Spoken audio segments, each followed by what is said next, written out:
A few years ago, BYU conducted a large alumni survey, and it revealed something surprising.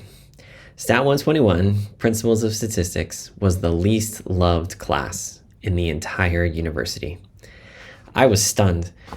After all, Stat 121 was the course that changed my life. It's what inspired me to become a statistician.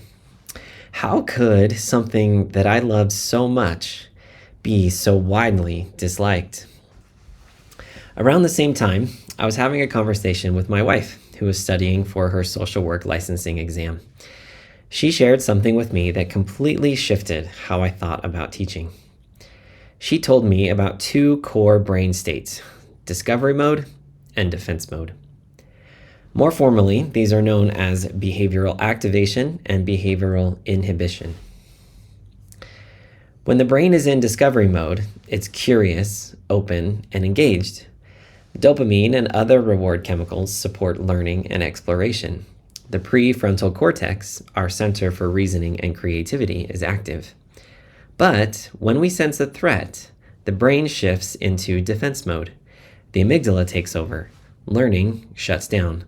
The focus becomes survive this, not learn from this. Suddenly, I understood why so many students had struggled in Stat 121. The course wasn't designed for discovery. It was designed for constant evaluation, which triggered students' defense mode. Everything was graded right or wrong. There was no room for reflection or learning from mistakes. Even though it wasn't personal, students interpreted grades as judgments of their ability. I knew the class needed to change. As psychologist Jonathan Haidt points out in his book, The Anxious Generation, real learning happens in environments with low stakes and high safety.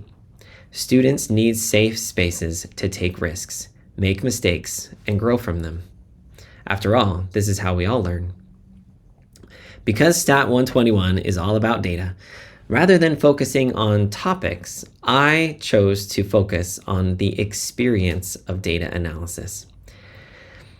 So I gathered real data sets from a wide range of fields: biology, business, engineering, energy, and many more.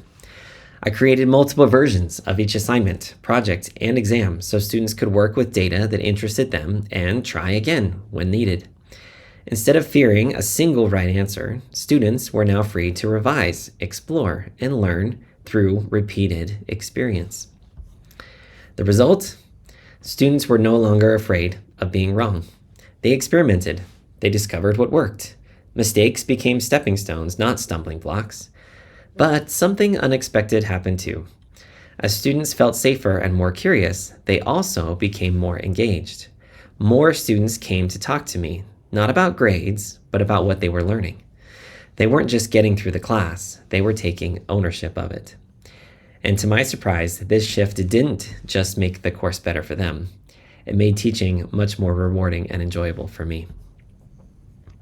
Now, not every course will use the same format I use, but the principle is universal.